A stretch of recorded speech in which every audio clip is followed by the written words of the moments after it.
something you guys are doing now is changing the meters. You guys are putting in new meters, different meters. Can you explain the reason why you're doing this? Why Well, it's because of clients like you who don't pay. No, just kidding, man. Now, what we are doing, we are transitioning. We're doing what the entire world is doing, transitioning to go digital. And not only going digital, but also going more efficient. Okay. So moving from our analog meters to our digital meters, one gives us readings in the office, gives us load checking or balancing. We can see if a meter is functioning properly, yes or no. We can see if a meter is on or off. We can check to see if someone is tampering with the meter. We can see if somebody is stealing, bypassing the meter. All of these information comes in. And now if you have this type of information where you have, especially what we have seen that we are with load balancing, and I'm going to explain what load balancing is.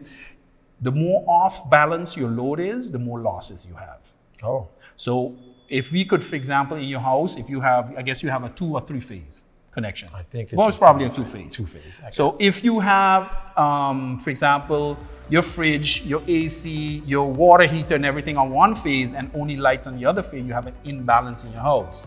And that puts a lot of strain on one phase and then on the other phase, which can also have leakage to to the earth, what we call it.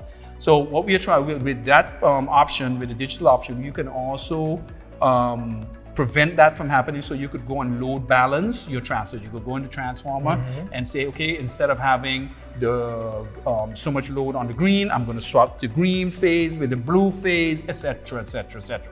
That is what we call load balance. That's one good thing what we could do and bring down our losses. Okay. Another good thing with the new meters are that we can read the meters from remotely. So basically, we don't need to send a meter reader out there. We can read the meters in the office. We can reconnect meters within minutes instead of waiting till 5 o'clock in the afternoon or 5 to 7 where our time range is right now. So if someone is disconnected, it is disconnected abruptly based on, of course, the information that we get out of our administrative system. And once a client pays, within minutes, you're reconnected.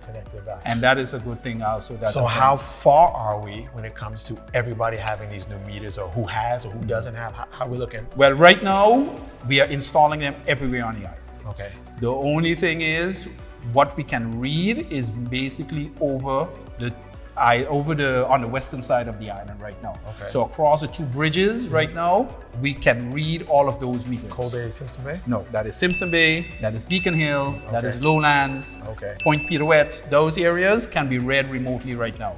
They can be read remotely, it can be disconnected remotely, you can be reconnected remotely. All of that can be done. But we are slowly coming over now to Kobe and the Pelican area right now. So what we are trying to do as well is we want to have our own fiber backbone to read the meters, because we are right now doing majority of them are right now being read via SMS.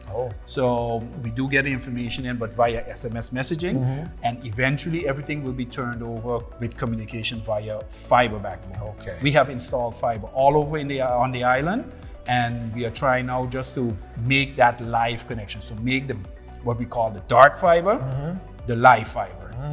So we are right now, if I'm not mistaken, we are just over 2,000 meters that we can read remotely.